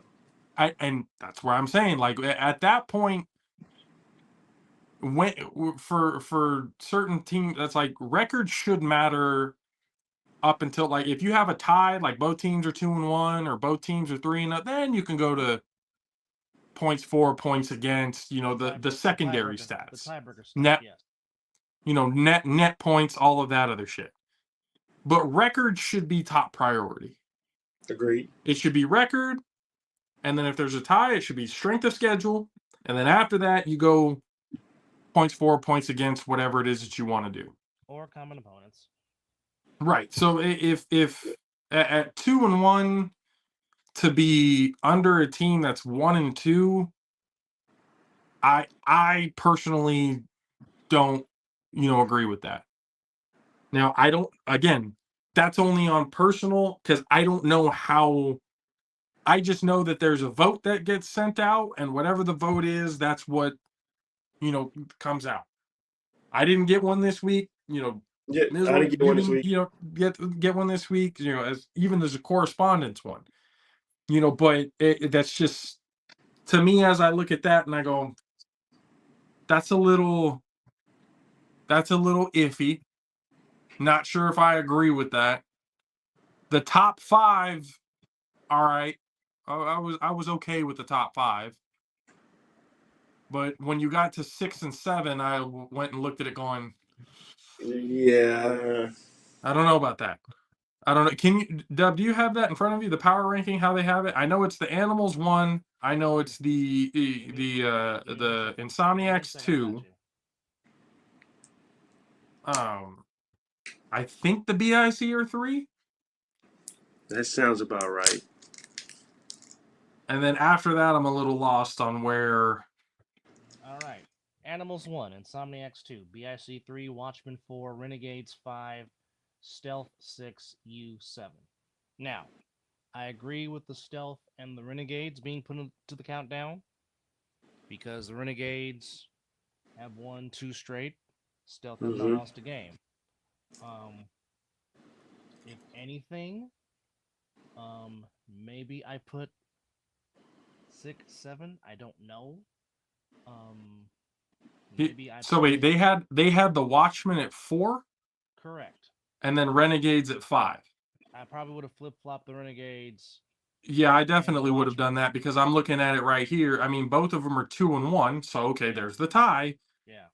But then, if you go to the Renegades' only loss, it was a 1-point loss to the BIC that they could have won had they not dropped the 2-point conversion. Which they really should be. They should have won that one. They should be 3-0. The Watchmen, in their loss, they got dominated. Yeah. And then you go to points for, points against. The Renegades are 117 for, 60 against. Baltimore is 88 for and 82 against. So that's why I'm like, okay, then what the fuck? Well, wait a minute. Like that, what are we counting? What are we looking at? Because I think at worst, or at best, it should be flip-flop. The Renegades should be at 4. Watchmen then at 5. I would actually give the Heathens 6. And then after that, I'm sorry, I'm still, on the mindset I was so fucking disappointed and sick with it. I would put the Stealth over the sick with it. No. Stealth should be in there at 7. Yeah. Like I said, I mean, you can even say you can have Renegades 5th and or Renegades 4th and the Heathens 5th and put the Watchmen 6 at 6 if you want to. Well, if you look at points for and again, I mean, the Heathens have more points for than the Watchmen do. But the reason why that would be is because the Heathens' loss is to the Watchmen. Yes. So that's kind of why it would only, stay that way, at least for me.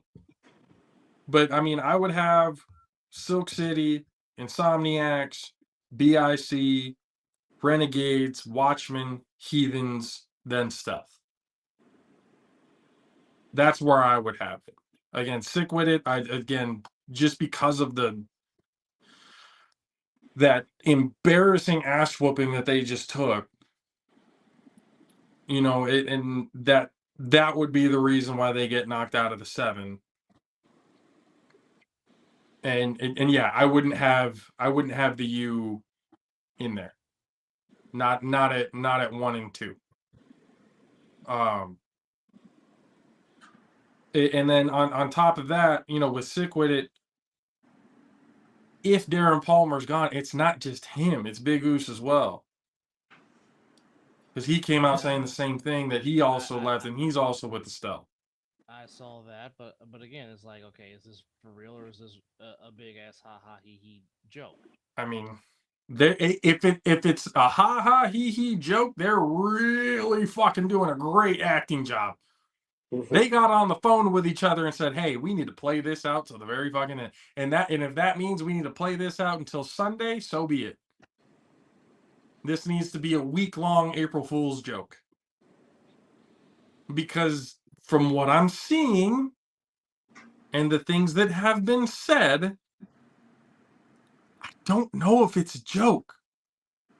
I'm still kind of on the, yeah, it's April Fool's, but I don't know if it is.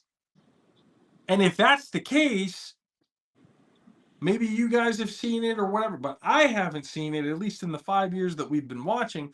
I have never seen a team quit one team in the middle of the season to join another. Whether it be trade or whatever the fuck happened, I had never seen that happen. Well, remember, cool case, Justin Shepard started week 1 with the Hunters and then went to the Stealth. Oh, well, beginning of the season, though, a little bit different than midway. But yes, understood. But again, there's indications that tell me it could be true from not only the things that have been said in the chats, but also what happened this past weekend with DP. He didn't even lose it on the Insomniacs. He lost it on his own team. That's where I'm looking at it going, that's a detail that I think is a lot bigger than people are making it out to be. Because you went from two years of actually being competitive with the Insomniacs, the games were at least competitive, to now taking probably the most embarrassing loss that the Sickwit has ever taken. Yeah. So, like, it's when you have certain expectations, I've never seen, and those expectations are not being met, and not only are they not being met, it's being done in an embarrassing fashion. Never seen him beat by 30. I've seen him lose by 20 to the Insomniacs, but never by 30. Never seen it. So it's just there's a lot of things there that I kind of look at going, there's indications that it could be true, but I don't know. And again, it just happened to happen on April Fool's Day, which of all days of things to take serious, this is not one of those days to do it. So I mean, we'll see what ends up happening, this weekend. If that did happen, that's probably the biggest move, the biggest thing that's happened in the West so far. I mean, I hope for the Sickwit's case that that's not true. Right. But if he does end up going to the Stealth and Big Goose along with him, the Stealth just became better overnight. Yeah, but who's the Stealth's quarterback is the question. I mean, yes, Mateo took most of the snaps at quarterback this past Sunday, but I mean, does the Stealth and Brian, if you're still watching, I mean, do you guys legitimately have a true number one quarterback that can really throw the ball? Because I mean, if they do get a talent that is Darren Palmer, you've got to utilize him and throw him the ball, and who there can throw him the ball is the question. Yeah, that's the only question I have. Because I mean, if it is real, kudos to them for doing it. But again, we'll just have to see on Sunday at 4 p.m. when the Stealth take on the Insomniacs. Brian says yes. He hasn't mentioned who, but he says yes. Okay, he says yes. So right. we'll see. Thank you, Brian. But yeah, it's again. There's a lot of things that have happened this way, other than, yeah, that's on me. Case I missed that one. I realized I was like, oh yeah, they didn't play week 1. Got it. So yeah, it just, especially every Williams just trolling at this point. Megatron is being Megatron. Well, Megatron's being Starscream right now. Yeah, but it's just at this rivalry week as a whole. I mean, as it went down, there were entertaining games, things that went down. Obviously, that were a little, again, for my taste, it was embarrassing to watch. But overall, you had. Let's see here. Let me get this. You had Stealth ass whooping against the Gold, 50-18. But hey, the Gold scored more points than they did last week. Steady improvements. So in 3 years, they should reach about 50 points then, if we're on that rate then, huh? No, they actually scored like 30 plus in one game when they went down to Los Angeles and played an LA team. The game was actually. I'm talking about this year though. Oh yeah, but this year, yes, they went from 0 points to 12 points to 18 points. So steady improvement. Steady improvement. Yeah. 18 ain't cutting shit. Well, not in this league, no. Actually, the game was tied, and the Gold actually. It was tied. Yeah, they were playing a competitive game, and the Gold shot themselves, and the Gold shot themselves in the foot.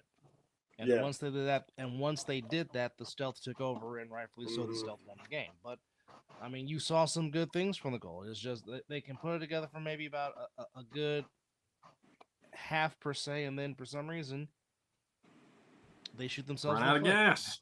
Yeah, but I mean, again, steady improvements, but there definitely needs to be some more work to get done.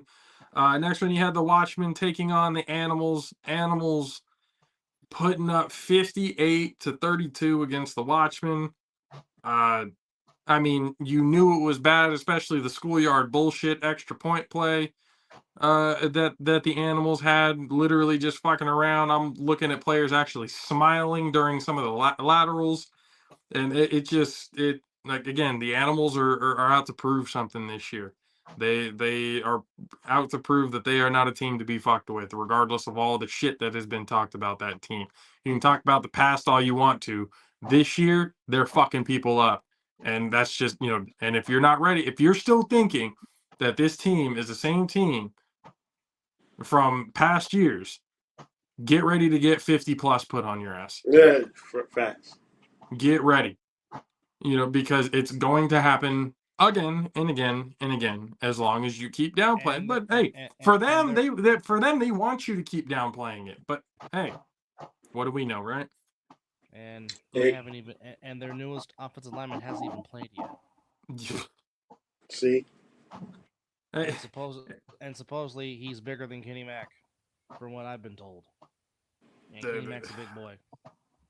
And then you had the Octane taking on the Crush. The Crush, 49-20. Keno Thomas having a pretty damn good game. Yes, he did. Against Octane. Yeah. I mean, Octane were a little depleted. Can't take that away from them, but there ain't no excuses.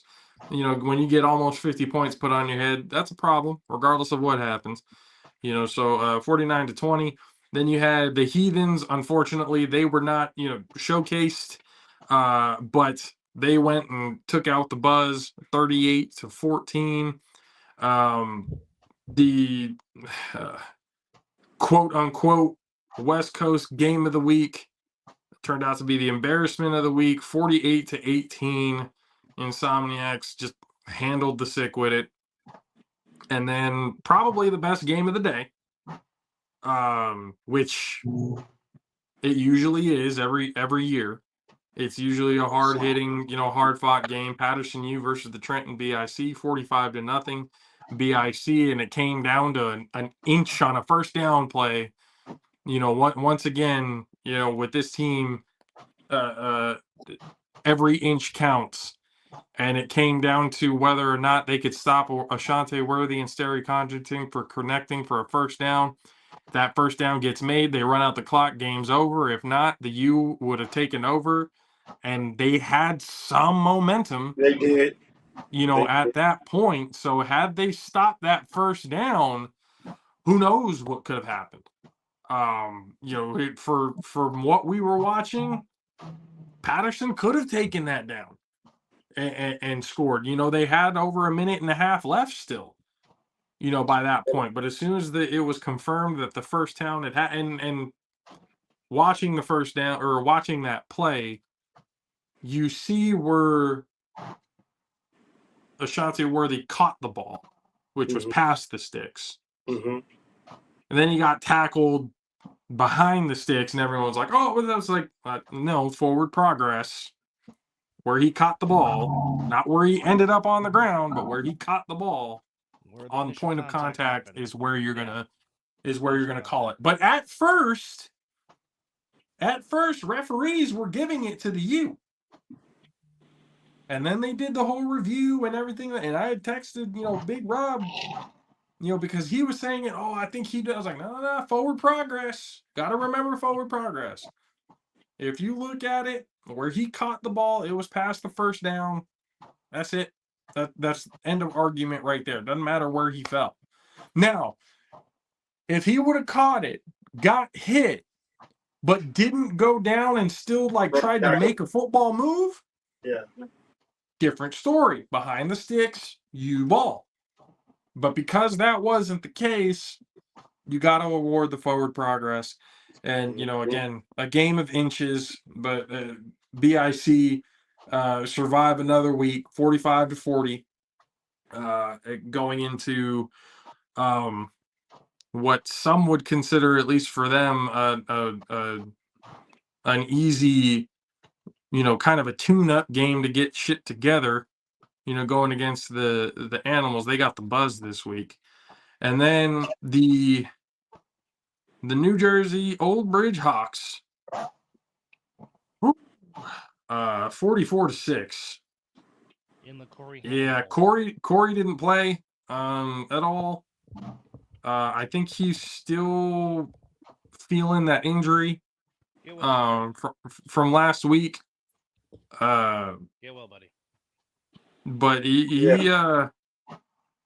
Renegades took that. Renegades this year are not looking like like that Renegades team that starts off hot first 2-3 games and then just kind of falls off as the rest of the season goes. It doesn't really look like that. But this is a game that the Renegades should have won, and they did, handedly. So 44-6 going into the next week, against a very tough, even though the game went down the way it did, and I don't know if this coming week, if OG Buck is going to be playing, and if he is, he's definitely not going to be at 100%. Especially after the some of the hits and stuff that he took. He was putting no movement on that leg. Yeah, he was kind of flat-footed in his throws. Yeah. He was still making some pretty crazy throws. Oh yeah, even though he couldn't necessarily move. But he took a couple of shots, that hip drop tackle on him. That pissed me off because everybody knows how I feel about hip drop tackles. That shit. There's no place in that in any league at any time. That just shows me poor defense. And again, I don't want to hear the argument. Oh, what are they supposed to do? Again, I'm going to revert you to a YouTube video called "The Art of the Chase Down Tackle" from rugby. Go check. It's about a 10-minute video. If you're a defender and you want to learn how to tackle properly by chasing somebody down, go watch that video. And the reason why is because rugby banned the hip drop tackle a long time ago. So they have technically become experts on how to be able to tackle somebody without putting your entire body on their lower extremities. So go watch that video if you're a defender, so you can actually learn how to tackle without, it being the hip drop tackle. I don't want to hear no excuses on why get better. Get better at tackling, be a better defender so he doesn't get past you in the first place. So yeah, that was a very interesting way to end week 3. But we'll talk more and stuff about week 4 come Friday. Got another big show lineup, and I say it's big because we got a big asset to the A7FL. Mr. Big Rob Fabian will be gracing his presence here on the show come Friday. Didn't think it was going to happen, especially because of his schedule, the way things go with him, his job, all of that stuff. So the fact that he messaged me and hey, Friday, all right, you're right, we got you, you're on the show, you don't really have to ask. Just let us know when you can be on and we got you. So Big Rob Fabian will be joining us on Friday. We'll be having another guest as well. So be on the lookout for that. Ladies and gentlemen, if you have been hanging out with us for the whole show, we appreciate you guys for being with us. Mizzle, Dub, always a pleasure, gentlemen. You guys bringing on Mad Sticks, EJ. You fucking got the best team in the world. Best team in the world. The family is strong, ladies and gentlemen. The family is strong. And speaking of the family, the collaboration t-shirts are up in JaffosTV.com and in the Mizzle and Dub Show.com. So go check out both those websites to get your merch now. The 420 gear is also there now, so get yours in time. So when 420 comes around, you'll be able to have yours, be able to yes, be able to burn them down in style. So go get I'll be wearing our edition. EJ, by the way, your Oilers are up 3-1 after 2 periods in Vegas. Just FYI. Man, if I was in Oilers. Vegas, I'd have took Boss Man up on that offer if I was out there. But again, everybody, we appreciate you guys for hanging out with us. Be back with us again on Friday for another episode of the All-Pro JAFFos. Subscribe, like, be a friend, tell a friend, let everybody know. Go ahead and share it out. This most diverse channel in the entire YouTube world. We've got not only here the All-Pro JAFFos, but we got Indie Vibes with DJ Mad Sticks coming out with another episode pretty soon. And then tomorrow, if you are a nerd like myself, like Mizzle, like most of us, really on this show, you want to get your nerd fix going. You got the D&D Botched Initiative, the Sable Knights, going out with the 10th session tomorrow night. So be able to go in and check that out. And once again, JaffosTV.com. Get your merch. Check out the website. Every little bit helps. The more the impressions and everything. And once again, if you buy the shirts, not only are you buying it and you're helping out the program, you're also becoming a walking billboard to anybody else who doesn't know about the show. So when they ask you, hey, where'd you get that shirt? It looks good. Looks styling, profiling, Ric Flair. Woo! Getting the whole thing out. You can be able to let them know where to get it. So public, if you will, baby. So once again, appreciate you guys for hanging out with us. For myself, JP, for the greatest DJ on the planet, Mr. DJ Mad Sticks, for the prodigy, EJ Wizzle, and of course the family members, Mizzle and Dub. We will see you guys again next time. Deuces. Long live Seti Bo. Rest in peace, homie. Yes, sir.